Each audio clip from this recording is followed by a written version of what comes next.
Worries. Hello, hello. Welcome back to the show. Nicole Holland here. I'm really excited about today's guest who likes to inspire people to create something that's going to help them have better lives. Helping others to create and market something successfully is wildly fulfilling to him in a variety of ways. And I've got no doubt that we're in for a treat. So make sure you've got a pen and paper handy for this one. And make sure you're ready to take notes. Zach Smith is a serial entrepreneur and has never had a real job in his life. He's always been starting, selling, running, and managing businesses. And today, one of his companies, Funded Today, which has raised over $200 million for fellow entrepreneurs, just ranked number 27 on the Inc. 500 list. At his core, Zach loves helping others turn their dreams, ideas, and inspirations into successful companies. And I'm stoked that he's here with us to share about how to take an idea to the market and bring in $100,000 or more via crowdfunding. Welcome, Zach. Thanks for having me, Nicole. Excited to be here. Absolutely. So before we dive into the nitty gritty, that is a big promise. Can we qualify who's going to get the most out of today's masterclass first? Yeah, so I think the people that are going to benefit most from this podcast will be anybody who's ever had an idea, but then said, well, what am I supposed to do with this idea? Or you're watching TV and an infomercial comes on and you're like, I had that idea. That was my idea. I saw that a year ago, 5 years ago, 10 years ago. That should be me on TV selling that product. That was me. Like, I want to help people like that. I want to help people who say, I have this idea. Now what? Now what do I do? Where do I go from here? Awesome. So is this for product specifically, ideas for products, or is this also for services? I think this can be for any type of business. Granted, right now we focus specifically on crowdfunding, and crowdfunding does a lot better for product-oriented businesses, to be sure. Fantastic. And I know a number of folks who have incredible product-based businesses that never in a million years thought they would. They were in the service industry, and coaches, consultants, people who I was just I'm thinking of somebody who had a hypnotherapy service, and then a group, and then supplements. And so, like, a lot of times people don't think that they have a product if they're service-based entrepreneurs, but crowdfunding can help the ideas that get sparked by service-based entrepreneurs as well to create something that is a product. Yeah. Oh yeah, absolutely. I mean, paradoxically, Funded Today is a service-based company, and yet we help all of these products get launched, but we are applying our own strategies that we teach to others for our own business. So I think these strategies definitely will help anybody. Perfect. All right. So let's get into it. You say there are 7 Ps to crowdfunding. Can you tell us about that? Yeah, so we call them the 7 Ps of crowdfunding success, the Funded Today 7 Ps, and just rattling them off: product, platform, presentation, promotion, price, probability, and people. Those are our 7 Ps. And you have to have all of them if you're going to be successful. Missing even one, your chances to raise $100,000 or more for your next big idea go down. Fabulous. So can we get into that? Like, where do you want to start? Do you want to start by talking about really how to make sure you've got all 7 Ps lined up? And then we can talk a bit about how to take things from idea to market. Oh yeah, absolutely. So perhaps why did we come up with these 7 Ps? We've raised over $210 million now, as you stated. We've had a lot of success, but along the way, we kind of learned these lessons ourselves. So it isn't like we've always had these 7 Ps. These developed as we learned lessons along the way. So we start with product. That's P number 1. And of course, product could be service too. So if you have a service-based business, just kind of interpret it this way. The way we go with product is we ask ourselves some questions. Why is your product unique or special or different? What's your story? What's your why? Why are you even inventing this product? What made you come up with it? A good example that we see to probably have the most amount of success is, well, I had this problem, and from this problem, I invented this solution. And you see how you've got the problem, solution, you've got the story, it links all that together and it creates a great product. Is there something about your product, some benefit that makes it wholly special? What makes this different than anything else out there? And then I did an interview with somebody in our company not too long ago on product. And what I really loved about this was despite my qualifications that I've just given, as it relates to Kickstarter and IndieGoGo, which is where we do most of our marketing, those two, they're the platforms that we do our marketing on. As that question relates to those platforms, I think one of the most important things to understand is, interestingly enough, your product idea might already exist somewhere else, but it hasn't been brought to crowdfunding, or there hasn't been a twist to it. And so you can actually have a lot of success if it hasn't ever been on crowdfunding before. We saw this with smart luggage. There was smart luggage before, but when it came to Kickstarter, it did really well. We saw this with minimalistic wallets. We saw this, in fact, Kickstarter was the original smart watch before Apple and everybody got involved. So lots of cool stuff like that with product to consider. And finally, the formula for product. And this is the formula that we've come up with that tends to be true time and time again. Is your product innovative, techy, or cool? What we mean by that is, and probably the most famous example of all time in crowdfunding would be the coolest cooler. The coolest cooler is a cooler. Everybody needs a cooler. They go camping, they go on a picnic, they go to the beach. But this cooler literally lived up to its name. It had a built-in speaker system. It had a lighting. It had Frisbees that also functioned as bowls or plates. It had a ceramic knife. It had these tie-down straps. It had these big wheels so you could roll it on sand and it wouldn't sink into the sand like coolers. Pretty much everything you wish you had in a cooler, the coolest cooler had. So they took a cooler, a ubiquitous item, an item that everybody knows about, and then they made it cool, techy, and innovative. And you can do that with anything. And I think that's what's so exciting about product. That's P number one. Now, one of my most famous examples, and I've been telling this story for years because it still is one of the most incredible examples ever, came from a company that had a watch. Now, a watch, how is a watch cool? What would make a watch great? Well, these guys had the best story ever. I mean, we helped them come up with it, but here was a story we pitched for them. 72-year-old watchmaker passes on legacy of watchmaking to grandchildren. And then there was an ad, and it showed the two grandkids next to their grandpa. And no joke, the watch, the thing they were actually selling, was so small on the ad, and so small that you didn't even see the watch. Now the watch was cool. The watch was made of bamboo. It could float in water. It had some different functionality like that. But the story had some of the highest click-through rates we'd ever seen, meaning it created engagement and curiosity, made people interested, and people resonated with the story. Wow, these two grandkids, they want to become watchmakers. They want to pass on this legacy. We got to help these guys out. And that's how you tell a story, and that's how you link all that together with your product. That's amazing. Yeah, I love it. Very cool. One last example on product. Onsen and towel. A towel. Everybody showers, hopefully, takes a bath sometimes.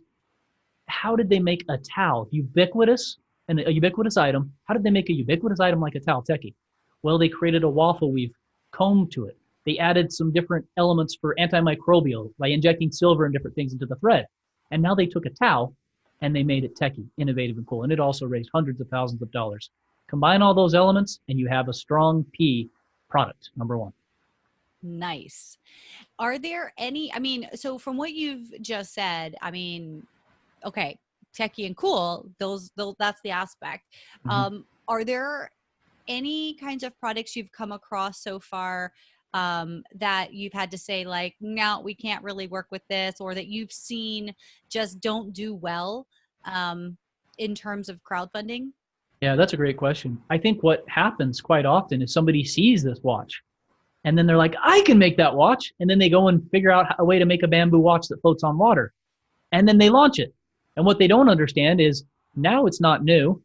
Now the techy and cool is, you can't just copy somebody to be techy and cool. Well, they did it. I've got the exact thing saying they did, and mine's cheaper, or mine is blue instead of red, or whatever you say. I see that happen a lot. We saw that again with, well, nobody actually invented another version of a cooler, surprisingly. But aside from coolers, watches, wallets, smart luggage, there's been hundreds of campaigns run. And still, the first to market, or second or third to market, those are the best. After that, it kind of becomes overused and there's fatigue and people don't need more luggage, or they might not need another wallet. And so you better really revolutionize at this point if you're going to try to penetrate in those sectors.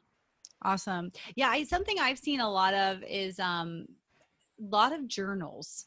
Everybody seems to have a journal nowadays, and they go to crowdfunding for that.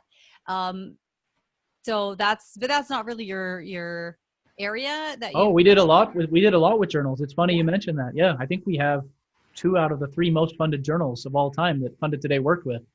And Wow. we actually consulted with John on his Freedom Journal that he did on Kickstarter originally. So we did some work there. But Awesome. So yeah, taking like I a mean, book journals are or interesting. something that is that there've been a lot of, but just introducing a new spin to it or something can be helpful, beneficial, Yeah, I valuable. mean, yeah, like there's been, I mean, again, that category has been played out now for sure. John was one of the first, and we had some different journals that were ahead of that. But then we saw a surge of journals. For a while, I swear we had 10 or 20 people hire us that had a journal, and some did well and some failed. But I think it all comes back to that element of, is it new? And it might be new to you, but you've got to be honest with yourself, and that's really hard to do. I think all of us have a baby that we love. It's our baby. And you have to be emotionally detached to that baby. So you can't be biased.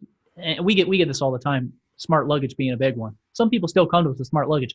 Well, mine's better than Blue Smart. Mine's better than Trunkster. Mine's better than Space Case One. All these most funded campaigns that Funded Today worked with. And we say, well, how? And they're like, well, it has Bluetooth. Well, it can charge while it goes. Well, it can do this. Well, we're like, all of those did that. So you have to be honest with yourself and really be true. Is it different? Is it unique? And if you hit that element, yeah, you can still go in those spaces for sure. But you can't just copy at this point. It's not going to work very well, even with an amazing story. Awesome. Cool. So the next P is platform. Yeah. Yep, that's right. Platform. That one's simple. For us, the easiest example is the platforms we work on are Kickstarter and IndieGoGo. There are certain things that work really well on those platforms. Which platform should you use? By and large, use Kickstarter. Easiest way to know, it's got a higher Alexa rank. A higher Alexa rank means more traffic. More traffic means if you can bring your audience to the campaign, then Kickstarter will give you their audience and you'll raise more money. They're 2 or 3 times bigger than IndieGoGo at any given point in time, probably even bigger than that. I haven't looked at the Alexa for a while, but that's what we found. And the conversion rates are just a little bit better on Kickstarter than IndieGoGo. Now, there's some exceptions. If Kickstarter doesn't accept your product, IndieGoGo is a viable alternative. They're a little bit more lenient, I found. The other thing is sometimes products aren't going to do well on Kickstarter, no matter how hard you try. I think a couple categories would be apps. We get a lot of people who want to invent an app, and they say, hey, we want to raise all this money for an app. We do hold the title for most funded app, but I think it's only $100,000 that we raised. Now, that's good. Don't get me wrong. Everybody would like to raise $100,000, but that's the most funded app of all time, somewhere around there. So it's hard to raise money for apps. There's just certain things that do well. Think about if you had a lawn care company. If you had a lawn care company and you wanted to, and you were in Utah, where I live, and you wanted to get a bunch of people to mow their lawns or fertilize their lawns or aerate or whatever you wanted to do, you wouldn't run a Kickstarter campaign for that because Kickstarter serves the entire world. And so if you're targeting just people in Utah, it'd be better to hire a sales force and go knock doors. That's an example of platform. And you have to analyze platforms. Sometimes you might have the best idea ever. A lawn care company could be a pretty good company. It's pretty stable. It has some residual income. You can outsource. It's reliable. Who knows? It could be a decent company to build, but I don't think you're going to raise any money if you decide to crowdfund that. So you have to consider that. Zach, I have to, this is great. And I'm like, oh, okay, we're getting into some stuff. And then I realized, just in case people aren't familiar with crowdfunding, can we just go back real quick and let people know what is crowdfunding exactly? And that is another really good question.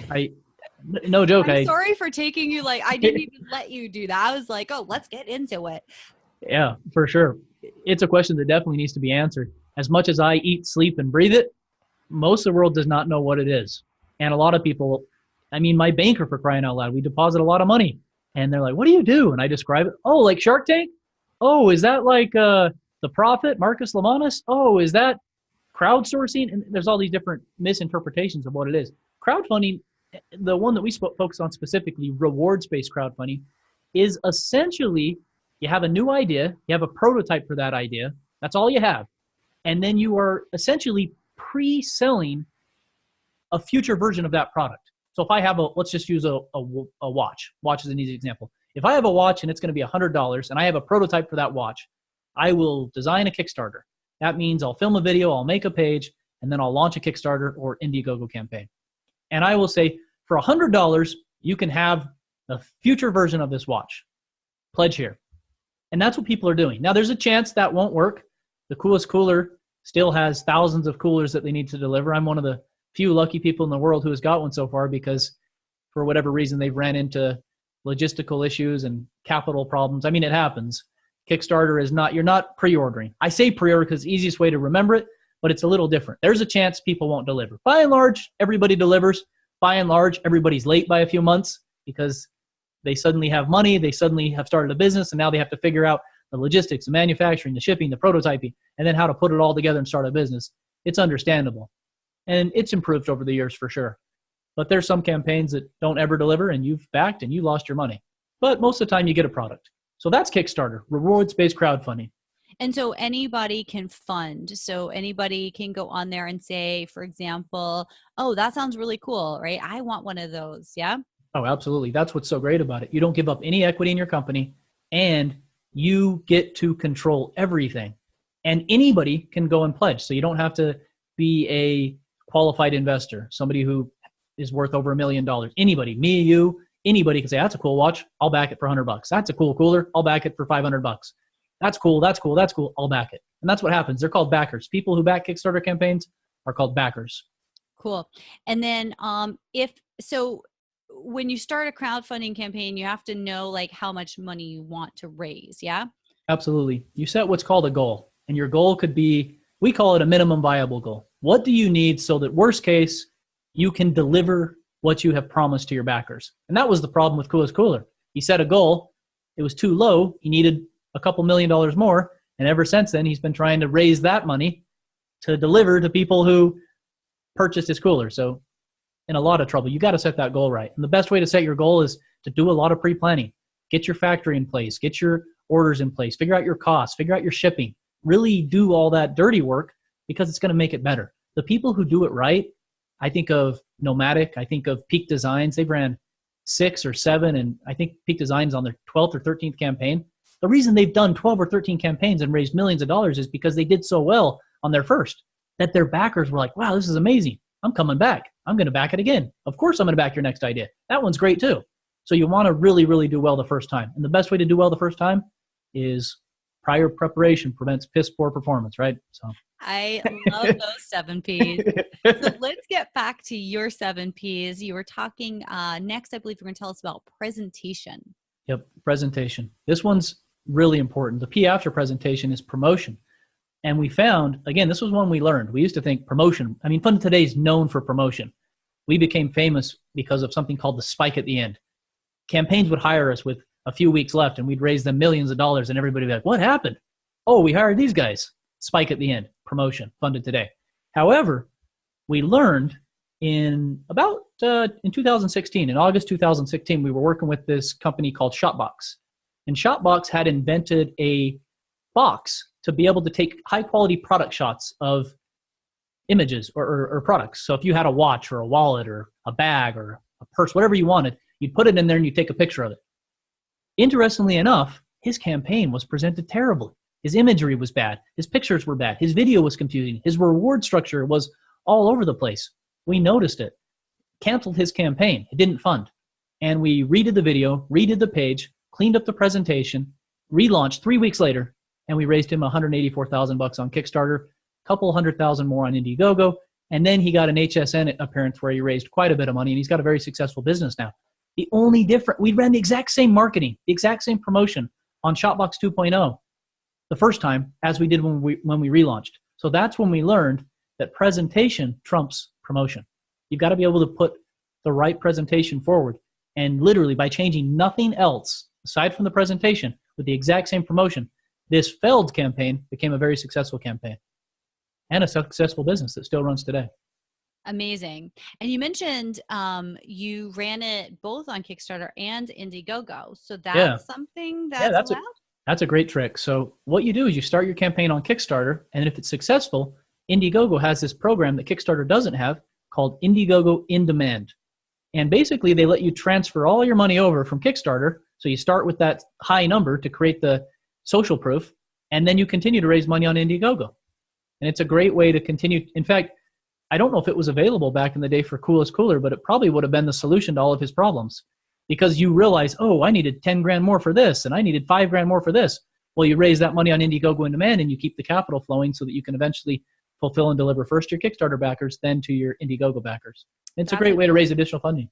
That's really interesting that IndieGoGo would make that that available, as you know, they could be seen as competitors, but that's like collaborative. That's like actually leveraging the success of Kickstarter for IndieGoGo, right? Yeah, if you want to get into the business operations of Kickstarter and IndieGoGo, it's strange. Kickstarter is all about helping out like the individual. All the stuff I just told you, I don't even know if Kickstarter likes or loves. I mean, they like it because it makes them money, but they don't necessarily care about making money like other companies. It's very strange. I have a hard time talking with them because I'm all about marketing and sales and persuasion, and obviously ethically and honestly, but every time you deal with them, they're like, well, what can we do to make this art come alive? What can we do to bring this jazz festival to Louisiana? And it's like, that's the wrong platform, right? It's one of my 7 Ps. And they push so hard to make all of these ideas that are not a good fit. That I mean, I love the arts. I love Hamilton's one of my favorite musicals. I love all that kind of stuff. But it's not going to do well on this particular platform. And yet Kickstarter just continues to push it. It's funny. I'm like, listen to my presentation on the 7 Ps and promote the things that are amazing, and then take all that money and support the arts. So Kickstarter could probably take a lesson from these 7 Ps and just raise a lot of money for the products that are a right fit in terms of a platform P, and then take all that money and then support the arts. That's what I would recommend. Now, IndieGoGo, on the other hand, they love what we talk about, but for some reason they just, I mean, whether it's traffic or conversion, interestingly enough, they were the first ones to crowdfunding. They were even before Kickstarter. Everybody thinks Kickstarter was first because that word's kind of become like Google. Just Google it, search for it, Kickstarter, run a Kickstarter. But in reality, IndieGoGo was before Kickstarter. So anyway, cool. That's an aside, but that's the presentation fee essentially. And are there other crowdfunding? I believe there are other crowdfunding platforms as well. Yeah, there are. I mean, GoFundMe, if you're looking for charity crowdfunding, that's the biggest of all. You see that when somebody develops a disease and, hey, help support this person, or this person's in a financial trouble, help them out. That one's more for charitable causes, I think, or personal type things. I don't really see GoFundMe for products. No, and then I think I forget the name of Edward Norton's platform. Yeah, I don't know. That a lot of celebrity, like a lot of their rewards will be. Oh, like, yeah. I have seen those. Yeah. I know which one you're talking about. But I saw that for Game of Thrones. They were doing something like that where you got to meet the stars and go on set and be an extra. Pretty cool rewards. Now you can do those same things on Kickstarter. Kickstarter will do that same type of thing. There was a recent campaign that is trying to run a book about the title of liberty or something. They're trying to turn this movie into the title of liberty, and it's a story from a religious text, and he raised several $100,000, and everybody gets the chance to be a part of the cast. So those can be successful. They're again hard to raise money though. Movies, books, films, they're not as easy. It's funny I say this because I'm about to launch a book, and of course, since I'm funded today, I've got to crowdfund the book. So understanding all this, we're going to try to make it a really well-funded book to prove that you can crowdfund anything, even though the platform's not the best fit for a book. But that's funny because I wasn't going to ask you on the interview, but I was actually thinking earlier. I was like, I wonder if you can crowdfund a book, because my plan is in 2019 to finally get a book out, but we'll see. You absolutely can. We're going to try it. Awesome. Well, I look forward to following that. And so we want to get into price probability and people, but I wonder if this is a good time. You tell me if we should wait or if you want to answer this now. I heard you on an interview somewhere else where you were talking about kind of setting up the I don't know if it's called the launch or whatever it's called, where you have people commit to supporting you and supporting that product on a certain day. So I was just thinking like, I'm going to look forward to that, but I'll pledge to support your book. So awesome. Like, do you want to talk about that now, or do you want to come back to that after? Yeah, I think it's perfect timing. I mean, promotion is the 4th P, but let's add in another P. Let's call it pre-launch. And pre-launch is a P. So the pre-launch P, my favorite strategy for the pre-launch P, and this stems from any business I've ever seen since the beginning of time. I call it the triple F: friends, family, and fools. And the idea is to try to get your friends, family, and people who just are crazy and will support you no matter what to give you some money. Now, this isn't just about saying, hey, Nicole, do you think my book's a good idea? If I were to commit you to back my book, hey, Nicole, my book's going to be $25 for the hard copy version. I'm launching on December 1st. It's going to be on Kickstarter. It's going to be $35 when I go retail, but on Kickstarter, we're going to do some early bird prices. If I can get 200 other people to give me $25, can I count on you to give me $25 too? And can I put on your name and email and make sure I message you and text you the day before and when we launch and commit you in those first 24 hours to back my book? And then I'd wait for you to say yes. And you'd say, yeah, Zach, I can do it. Or you'd be like, no, I was just kidding. You got a cool book, but I don't know if it's for me or whatever. You can put me on your list. Okay, great. And that's what you want to do. And you want to do that with about 200 people. And if they tell you no, the next thing is, well, why?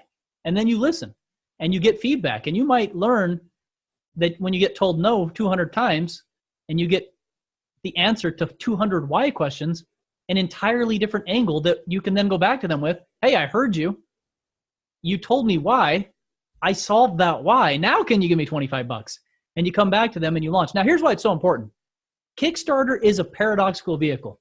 You do not raise any money on Kickstarter with the most amazing idea since sliced bread by just putting it on the platform. Maybe when it first started, it was that way. Not anymore. There's way too much competition. There's 3,000 to 5,000 ideas on Kickstarter and the same amount on IndieGoGo at any given point in time. The way you stand out is you bring your crowd to then engage their crowd. That's the secret.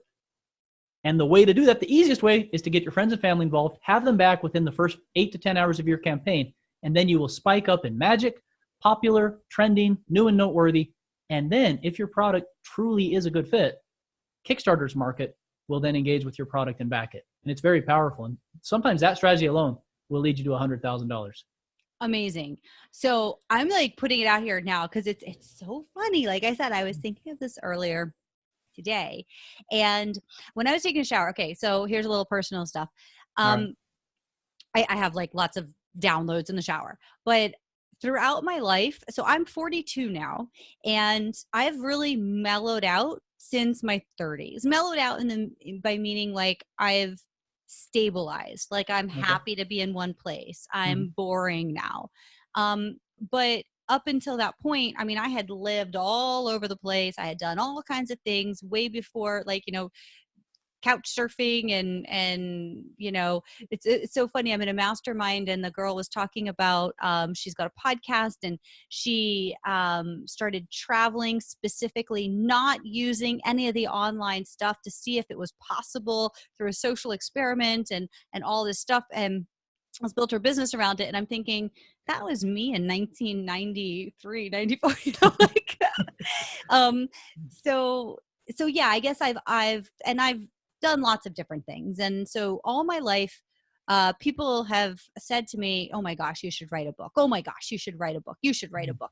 And as I became an entrepreneur, I have been thinking, okay, I need to write a book for business, right? Like a business book. And I've just not been like, I don't know, I haven't pulled the trigger yet. And just this morning when I was in the shower, I thought, I think in 2019, I know I need to write a book. I think I might write a book about like my life. I've always said, my life's not very interesting, but in a way to take lessons that I teach in business from experiences in my life. Anyways, that's just a little roundabout, kind of where I'm at right now. And so I don't know. I think I might, I'm going to commit right here during this interview. I'm going to commit to doing that. And I'm going to say to my audience, if you want to, I don't know if it's going to be $25. I think we need to talk offline, but if you want to commit to backing my book, once I get all of the details and everything sussed out, I'm going to have some kind of link or opt-in box on this page where the show notes are, at NicoleHollandShow.com, so that you can let me know you'd be interested in my life story. And I think I might have to do now that I'm saying this and we're talking this Yeah, out, I I think love I it. have to do a Kickstarter campaign and see if that works for me too. I love it. I think Kickstarter it's the best way to do it too, because if you don't, all you've lost is a little bit of time. Yeah. And And I'm going to do the everybody's book life's interesting. anyways. Oh yeah, and everybody's life's interesting.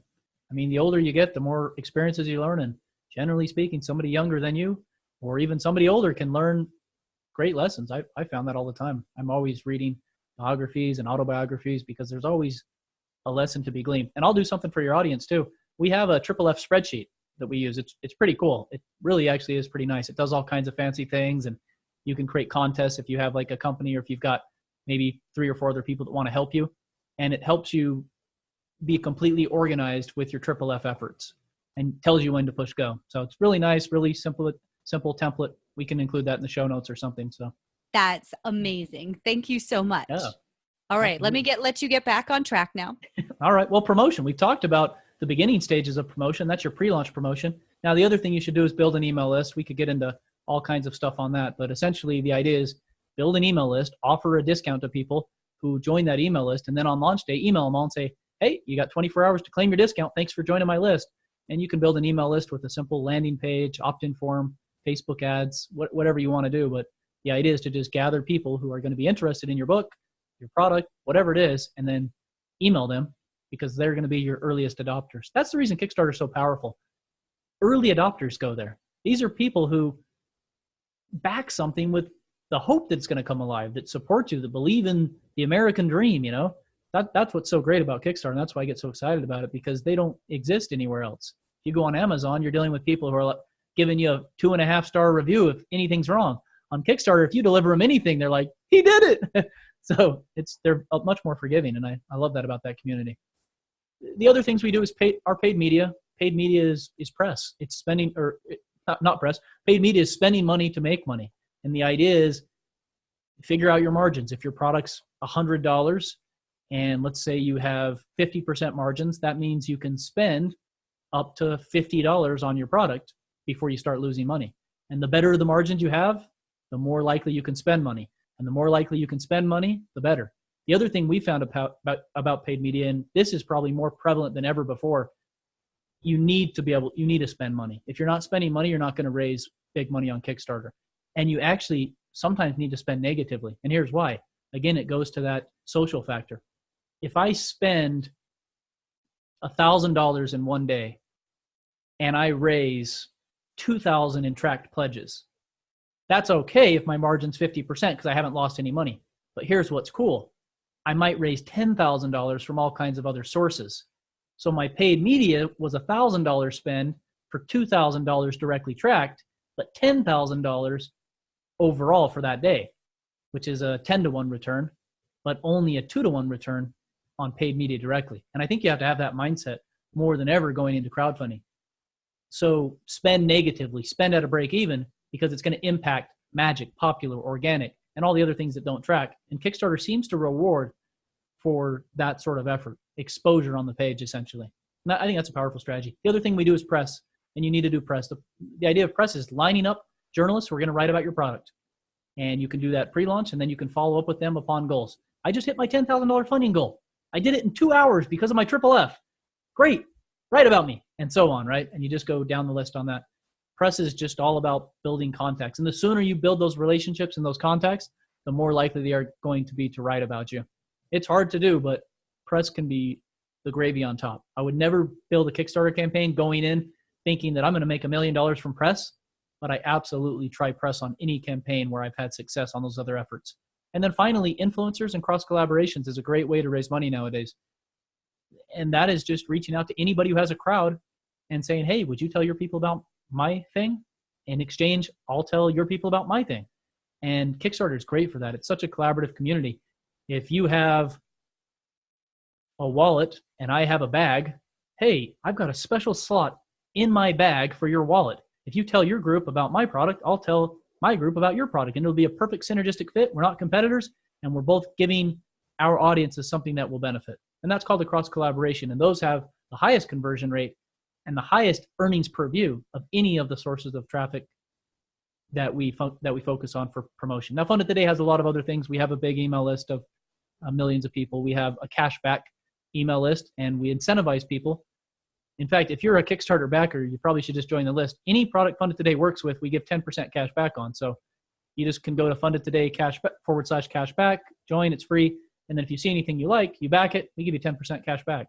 So no catches, no anything there. It's just really cool. If you're a serial backer and you like stuff on Kickstarter, we take your risk away a little bit. That is really cool. Yeah, it's a cool little thing. And I think we have maybe 300,000 people in our cashback network now. The reason it's powerful is because if you're a cashback member, you can also promote and get 10% cash back yourself. So it's kind of this cool little network and community that's really grown and raises a lot of money now. Wow. Okay. So let me make sure I just understood that. So if somebody is in your cashback program, they can choose to promote Kickstarter campaigns for products that they think are cool and want to back, and they're going to make essentially 10% commission. Yeah, exactly. Wow. Yeah, it's pretty cool. And we have a tracking and a dashboard, and you can redeem your pledges. It's all essentially automated. We pay through PayPal, and it's been really great. I think we've been running that for about 3 years now. So fantastic. So do you want to, did we talk about pricing yet, or price? Yeah, pricing's our next P. That's P number 5. And this one is really important. My favorite example of price stems from Catherine Krug. Many will know her because she got a really good deal on a product, or she got a really good deal on Shark Tank for her product. Her product was called Better Back, and she got famous on Shark Tank from that. She was also really famous from her Kickstarter campaign. For a time, she was the most funded female product. She had invented a posture device, and I should probably check my posture, see how I'm doing here. I'm not wearing it right now. Sometimes I do, but it's a little device that you wrap around your back, and then it straps around your legs, and it makes you have real good posture. Really great. Here's the catch, though. She tried to sell it for $75. Didn't work.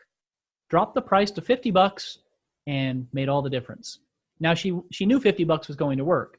She knew that price point would work with her margins, but my strategy on price is always start as high as you can. If my book doesn't sell for 25, I'll be happy to sell it for 15 or something, whatever I can accept. You need to do that as well, because if you start low and go higher, people, they don't resonate with that very well. But if you start high and you say, well, we've found a way to get our margins down, and we're going to pass that savings on to you, that works better. That's what she did. Now, she anchored with her price as well. And this is a powerful strategy. She said, if you don't back my Kickstarter campaign now, you're going to be paying $75 when it comes time for Amazon, e-commerce, and retail. And that was a very, very good strategy, because everybody saw that there was only X number of spots left at the early bird $50 price, and they continued to back at that price, knowing that they were saving $25 off the future price of the Better Back. That's my favorite example of price. Can I actually ask you something? I'm going to interject here again. Yeah. So are we going to talk about rewards at all? I just want to be aware of the time, and we still have probability in people, but I feel like in the price, if I remember correctly, there's different kind of pledge points and you get different rewards. So is it always like, okay, this is $25, let's say, or do you ask for multiple different pledge points? And I just, for those of us watching the video, actually, I'm going to pause here. Okay. Okay, for those of you watching the video, I have to apologize.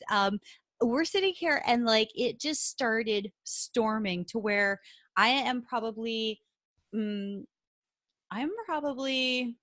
know, 4 or 5 feet from my windows, and I could feel the rain hitting me. So I had to pause the recording so that I could go out and close some windows. And I went into my kitchen, and it was like, I'll deal with it later. I'll deal with it after. I just went and unplugged the appliances because there's water everywhere. So crazy storm just happening right now. Hopefully we will be fine and the power will stay and we can finish things up here, because this is such a great masterclass. It's so informative, and I know I'm getting so much value out of it, and I hope you are as well, listeners. So, okay, Zach, sorry to interrupt that. No worries. Are you good with where we're at now? Do you remember where we were going to go? Yeah, I think we just wrapped up price a little bit, but I thought we could maybe, since you mentioned, just talk about the reward structure just a bit. So you can have as many rewards as you want to have. What Catherine Krug of Better Back did is she had a $50 level selling one Better Back, and then she had a $75 level saying, if you don't back to 50, here's what's coming for you. So people had that anchored against the $50 level. I recommend having as few reward levels as possible, but creating anchor reward levels for each one. So if you're selling a product for $50, create another level for $75. Call your $50 level Kickstarter early bird price, limited quantity, and have it limited to however many you want to limit it to. And then have retail price, expected retail price, $75. And then people see the pledges and they're like, holy cow, it's the exact same thing. If I back for 50, I'm saving $25. And that's how I'd recommend structuring your rewards. And people can pick whatever reward they want. And I do that for maybe like one product, two product, because people might want to buy 2 or 3, and then maybe have like an option to purchase 10 or something.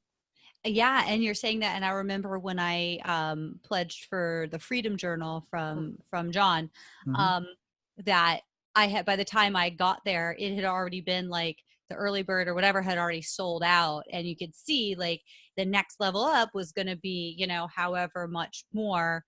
So I went ahead and grabbed that. So thank you for explaining that anchor pricing. And then I think if I remember correctly, he had some like insane level as well, where you got X number of books plus like got to be on his show plus like a VIP day or something like that.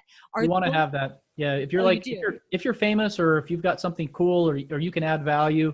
Like I mentioned that movie earlier, and what they did for that movie was they let you be a guest with a role, like your face would actually be seen, and you'd fight, or you'd do some action scene, or you'd get a credit somewhere as an executive producer or something like that. Those kind of rewards resonate with a certain amount of people. Maybe it's 1 to 5%, but you want to have that available for somebody that really, really wants to be your earliest adopter and your strongest supporter. Amazing. And so then that, it sounds like, is less about the price point for the product and more about the experience that the backer is going to have with the creator of the product. Absolutely. If we go back to the story of the watchmaker and the 2 grandkids, they didn't do this, but an experiential treatment they could have done would be come and watch us make some watches with our grandpa. $2,500, you pay for your plane ticket or something, you know? And I bet some people would have taken them up on that, which is, it's a good level to have, I think. Awesome. Well, thank you. So that's the now P number 6, probability. Probability is kind of the confusing one. I have a saying, I'll just read it. I talk about perception a lot within probability, and the substance of the 7 Ps and the perception of these 7 Ps. There's 2 elements, substance and perception. So you can have your presentation P, and that P can convey that the Shopbox 2.0 is $100 worth of value. But then you can change that presentation, and the perception of your whole product will change. Oh my goodness, this is a $250 product. Of course I'm going to back. And that's exactly what happened.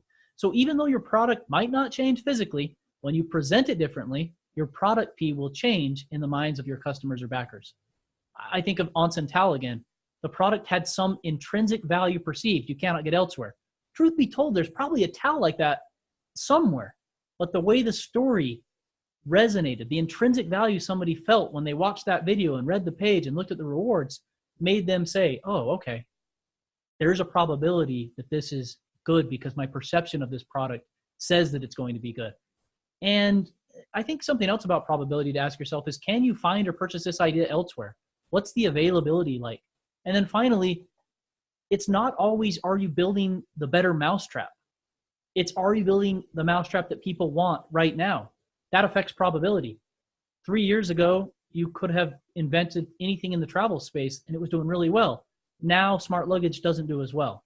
So that's probability probably summed up in a nutshell. And it's a little bit more theoretical than the other 7 Ps. So it's a little bit harder to get that one right than the others, I would say for sure. Probability. And the last P is people. And this one's probably my favorite P, and that's why I leave it as number 7. That's, do you believe that the person who is on the video telling you they've got this amazing invention and they invented it because it solves this problem in their own lives, do you believe they're going to actually make it happen? Do you trust these people? Do they have the right team in place? What have they done before? I talk about Peak Design, and they have a great company, and people are like, oh yeah, I'll back anything Peak does. These guys are amazing because they've had success. What if you don't have success? What if you've never done it before? Leverage your past success, leverage your assets, talk about your background, talk about your upbringing, talk about how close you are, talk about everything you've done to make the reality of this, the probability that it's going to happen, seem real to your backers, because you're not letting them touch the product. They're not walking through Best Buy. They're not at Bed Bath & Beyond. They're looking at you on a video like we're talking here, seeing if they want to part with money in their wallet or not. And that's the 7 Ps. Get them all, you got a good chance of raising a lot of money. Missing even one, your chances for success diminish drastically. That's phenomenal. So great. This is so good. So if somebody were like, okay, great, I am using the 3Fs, I've got your template, and I'm going through the 7 Ps, 8 for a bonus since we threw in the pre-launch there, and they're ready to rock, and they're like, okay, I've got something.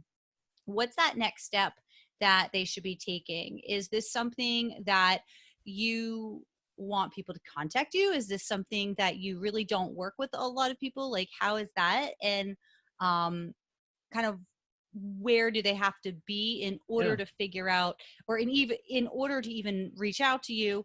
And then if they're not at that level, what would you suggest they do to take the next step?